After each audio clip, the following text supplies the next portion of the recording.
মায়ের বুকের দুধ যেগুলা খায় এগুলা দেশি মুরগির মতো, আর এই নিডু খায় যেগুলো, এগুলো এক নাম্বার বলদা হয় আর ফার্মের মোরগের মুরগির মতো হয়, ঠিক কিনা? স্বামী যদি স্ত্রীর সঙ্গ পেতে চায়, স্ত্রীর ওই ডাকে সাড়া দিতে হবে। রাতের বেলা স্বামী যদি স্ত্রীর সঙ্গ চায় আর স্ত্রী যদি সঙ্গ না দিয়ে চলে যায়, ফজর পর্যন্ত ওই স্ত্রীর উপর আল্লাহর ফেরেশতারা লানত দিতে থাকে, চিল্লায় পড়েন নাউযুবিল্লাহ। তবে হ্যাঁ, ভ্যালিড যদি কোনো কজ থাকে, ভ্যালিড কজ, অসুস্থতা, অন্যান্য কমপ্লেক্সিটি যদি থাকে সেটা ভিন্ন ব্যাপার। কিন্তু ইগোর কারণে, ইগো, মেজাজ দেখিয়ে, রাগ দেখিয়ে কোনো বোন যদি স্বামীর আহ্বানে সাড়া না দিয়ে মুখ ফিরিয়ে চলে যায়, ফজর পর্যন্ত আল্লাহর ফেরেশতারা ওই মহিলার উপর লানত দিতে থাকে। আওয়াজ করে পড়তে হবে নাউযুবিল্লাহ। আবার বিশ্বনবী বলেছেন, খবরদার, রমজান ছাড়া কোন নফল রোজা কোন স্ত্রী যদি রাখতে চায়, নফল রোজা রাখার আগে স্বামীর কাছ থেকে যেন সে অনুমতি নিয়ে নেয়। নফল রোজা, আওয়াজ করে বলেন কি রোজা? ফরজ রোজা না। দিনের বেলা যেহেতু রোজা রাখতে হয়, কোন নারী, কোন যুবতী নারী, বয়স্কা নারীদের কথা ভিন্ন, কোন যুবতী নারী যদি নফল রোজা রাখতে চায়, সে তার স্বামীর পারমিশন নেবে। কারণ হয়তো স্বামী দিনের বেলা স্ত্রীর সঙ্গ চেতে পারে, ঠিক কিনা? এজন্য স্বামীর কাছ থেকে পারমিশনের দরকার আছে না নেই? এরপরে 4 নাম্বার দায়িত্ব, নিজের লজ্জাস্থানের হেফাজত করা। ফাসসালিহাতু কানিতাতুন হাফিযাতুন লিল গায়বি বিমা হাফিজাল্লাহ। আল্লাহ নেককার স্ত্রীদের বর্ণনা যখন কালামুল্লাহ মাজিদে দিয়েছেন, আল্লাহ বলেছেন নেককার নারীদের প্রথম গুণ, তারা সব সময় তাদের স্বামীদের আনুগত্য করে। 2 নাম্বার, তারা তাদের নিজের লজ্জাস্থানের হেফাজত করে। 4টা কাজ কোন নারী যদি দুনিয়াতে করে, 4টা, আওয়াজ করে বলতে হবে কয়টা? মাত্র 4টা কাজ কোন নারী যদি পৃথিবীতে করে, ওই নারীর জন্য জান্নাতের 8টা দরজা খুলে দিবে কে? আওয়াজ করে বলতে হবে, খুলে দিবে কে? বিশ্বনবী বললেন, আল মারআতু ইযা সাল্লাত খামসাহা, কোন নারী যদি 5 ওয়াক্ত সালাত পড়ে, সামাত শাহরাহা, রমাদানের রোজা রাখে, আতাআত বালাহা, স্বামীর আনুগত্য করে, হাফিজাত ফুরুজাহা, লজ্জাস্থানের হেফাজত করে, এই 4টা কাজ যদি কোন নারী দুনিয়ার বুকে করে, জান্নাতের 8টা দরজা তাদের জন্য খুলে দিবে কে? এজন্য দাম্পত্য জীবনকে সুখময় করতে হলে একজন স্ত্রীর 4 নাম্বার দায়িত্ব হচ্ছে নিজের সতীত্বের হেফাজত করা। 5 নাম্বার দায়িত্ব হচ্ছে স্বামীর সম্পদের হেফাজত করা। সাইয়েদনা আবু সুফিয়ান রাদিয়াল্লাহু তাআলা আনহু ছিলেন খুব কৃপণ মানুষ, বিষ্ণু ইসা ইসলামের শ্বশুর। সেই বুখারীতে এসেছে, ওনার স্ত্রী এসে আল্লাহ রাসূল সাল্লাল্লাহু আলাইহি ওয়াসাল্লামের কাছে বলেন, ইয়া রাসূলুল্লাহ, ইন্না আবা সুফিয়ান রাজুলুন শাহীহ। হে আল্লাহর রাসূল, আবু সুফিয়ান খুব কৃপণ মানুষ, আমার আর আমার সন্তানদের খরচের জন্য যে টাকা পয়সা লাগে আমার স্বামী দেয় না। এখন আমার স্বামীর অনুমতি ছাড়া সিন্ধুক থেকে টাকা নেয় আমার জন্য জায়েজ কিনা? আল্লাহর হাবিব বললেন, হ্যাঁ, স্বামী যদি কৃপণ হয় তাহলে ফ্যামিলির খরচের জন্য যতটুকু দরকার অতটুকু নিতে পারবা, ওইটারে ক্ষমা করে দিবে কে? আমাদের অনেকের মধ্যে অনেক কৃপণ লোক আছে না নাই? এখানে নাই, মাশাআল্লাহ। এই কৃপণ লোক যদি থাকে, আপনার অনুমতি ছাড়াও ভাবি আপনার পকেট থেকে টাকা নিতে পারবে। আজকে সব গোমর ফাঁস করে দিলাম। কৃপণ যারা, তাদের পারমিশন ছাড়া পকেট থেকে, আলমারি থেকে টাকা নিয়ে যতটুকু দরকার ফ্যামিলির ততটুকু খরচ করা যাবে, অতিরিক্ত খরচ করা যাবে না। 6 নাম্বার দায়িত্ব হচ্ছে ছেলে মেয়েদেরকে দেখাশোনা করা, ছেলে মেয়েদেরকে বুকের দুধ খাওয়ানো। অনেক মা আছে ছেলে মেয়েদেরকে বুকের দুধ খাওয়াতে চায় না, আছে না নাই? হ্যাঁ, ডানু খাওয়ায়, ডানু। আর কি খাওয়ায়? হ্যাঁ, মিল্ক ভিটা আর নিডো, নেসলে, সেরেলাক আর হ্যাঁ বায়োমিল্ক। মাশাআল্লাহ, অনেক নাম জানেন তো আপনারা। তো মেডিকেয়ার, তো এই বুকের দুধ খাওয়াতে চায় না অনেক মায়েরা। মায়েরা যারা আছেন প্যান্ডেলে, আপনার বুকের দুধের মধ্যে বাচ্চাদের জন্য আল্লাহ রাব্বুল আলামিন ন্যাচারাল ভ্যাকসিন দিয়ে দিয়েছেন, চিল্লায় পড়েন সুবহানাল্লাহ। ন্যাচারাল, প্রাকৃতিক টিকা, বাচ্চার জীবনের প্রথম টিকাটা, সন্তানের জীবনের নবজাতক শিশুর প্রথম টিকাটা আল্লাহ তাআলা মায়ের বুকের শাল দুধের ভেতরে দিয়ে দিয়েছেন, সুবহানাল্লাহ পড়েন।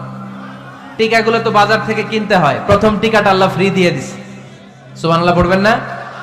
এজন্য রব্বুল আলামিন বলেন والوالدات يرضعن أولادهن حولين كاملين لمن أراد أن يتم الرضاعة দুনিয়ার প্রতিটা মায়ের উচিত টানা 2 বছর তাদের সন্তান সন্ততিদেরকে দুধ খাওয়ানো।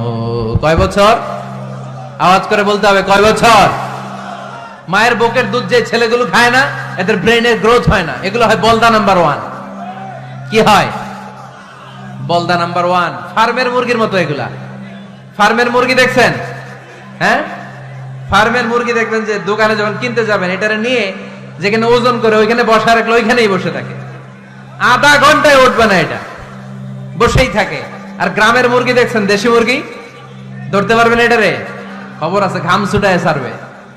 তো মায়ের বুকের দুধ যেগুলা খায় এগুলা দেশি মুরগির মতো, আর এই নিডু খায় যেগুলো, এগুলো 1 নাম্বার বলদা হয়, আর ফার্মের মোরগের মুরগির মতো হয়। ঠিক কিনা?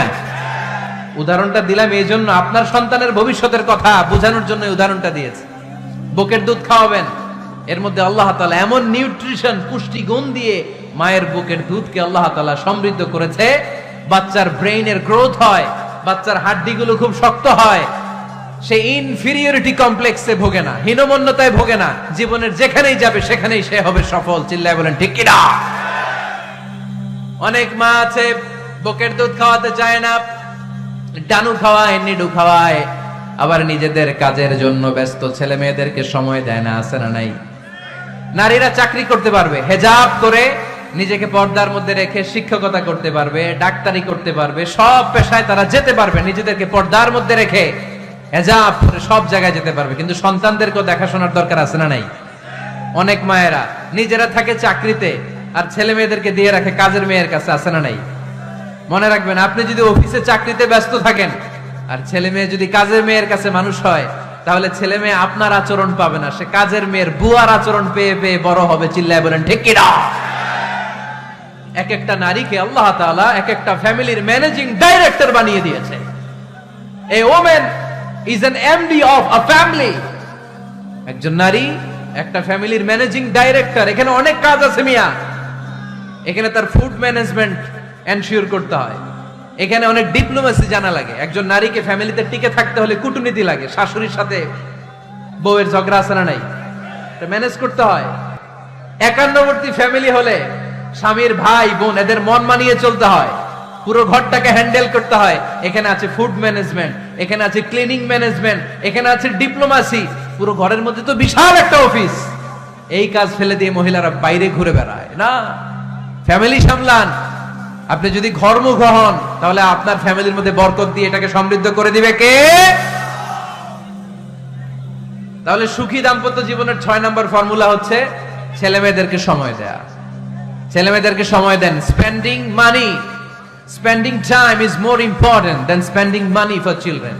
ছেলে মেয়েদের জন্য টাকা ব্যয় করার চেয়ে ছেলে মেয়েদের সাথে সময় ব্যয় করা বেশি গুরুত্বপূর্ণ। ঠিক কিনা? এমন অনেক ফ্যামিলি আছে আমি দেখেছি যে বাবাও চাকরিজীবী, মাও চাকরিজীবী। আছে না নাই? হয় ডে কেয়ারে না কাজের বুয়ার কাছে মানুষ হইতেছে। বাবা মারা যখন সকালে অফিসের জন্য বের হয় তখনও ছেলে মেয়ে ঘুমায়, আবার রাতে যখন মিটিং সিটিং সব শেষ করে ঘরে আসে তখনও ছেলে মেয়েগুলা ঘুমায়। শুক্রবার ছাড়া বাবা মার ছেলে মেয়েদের দেখা নাই। এরকম ফ্যামিলি আছে না নাই? ঢাকাতে পারিবারিক এই ক্রাইসিস, এই সংকটগুলো আমরা প্রায়ই শুনি। আপনাদের নীলফামারীতে আলহামদুলিল্লাহ এগুলো নাই, তাই না? আল্লাহ তুমি আমাদের ফ্যামিলিগুলোরে বরকতময় করো, আমাদের ফ্যামিলিতে যেন আমরা জান্নাতি ইমেজ উপভোগ করতে পারি, তুমি তৌফিক দান করো। আওয়াজ করে পড়বো আমিন। 7 নাম্বার দায়িত্ব, বিশ্বনবী বলেছেন খবরদার, স্বামী পছন্দ করে না এমন কোন লোককে স্ত্রী যেন ঘরে অ্যালাউ না করে।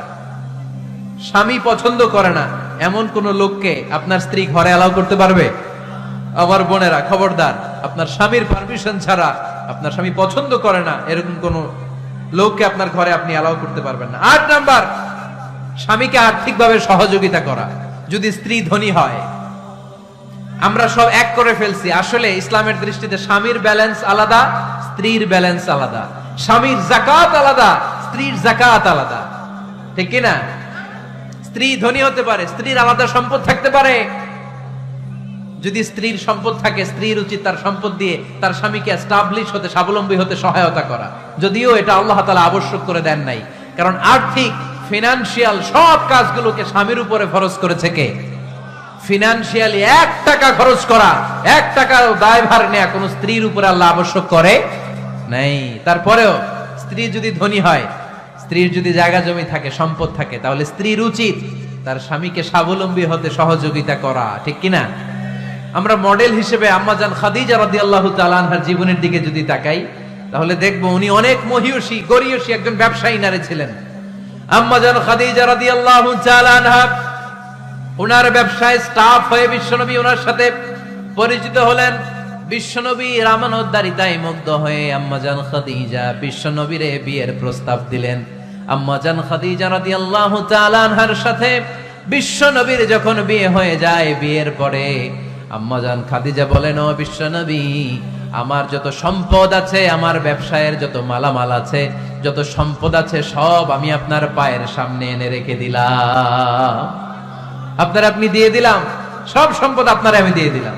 আপনি ইচ্ছে মতো মানুষকে দান করতে পারেন, খরচ করতে পারেন, দাওয়াতি কাজে, মুসলিমদেরকে আজাদ করার কাজে আপনি ব্যয় করতে পারেন। আওয়াজ করে পড়েন আল্লাহু আকবার। আম্মাজান খাদিজাকে যদি আমরা মডেল হিসেবে ধরি, তাহলে প্রতিটা বোনের উচিত তাদের যদি অর্থকড়ি থাকে, সম্পদ থাকে, স্বামীকে স্বাবলম্বী হতে ওই সম্পদ দিয়ে সাহায্য করার দরকার আছে না নাই? কথা বলেন না কেন? ভিডিওটি আপনাদের ভালো লাগলে বন্ধুদের সাথে শেয়ার করতে ভুলবেন না। আপনি যদি এরকম জ্ঞান নির্ভর ভিডিও নিয়মিত দেখতে চান, তাহলে আমাদের চ্যানেলটি সাবস্ক্রাইব করে পাশে থাকা বেল আইকনটি প্রেস করে রাখুন সবার আগে নোটিফিকেশন পেতে। আপনাদের এই ভালোবাসা আমাদের পরবর্তী কাজের অনুপ্রেরণা যোগায়। পাশে থাকার জন্য ধন্যবাদ।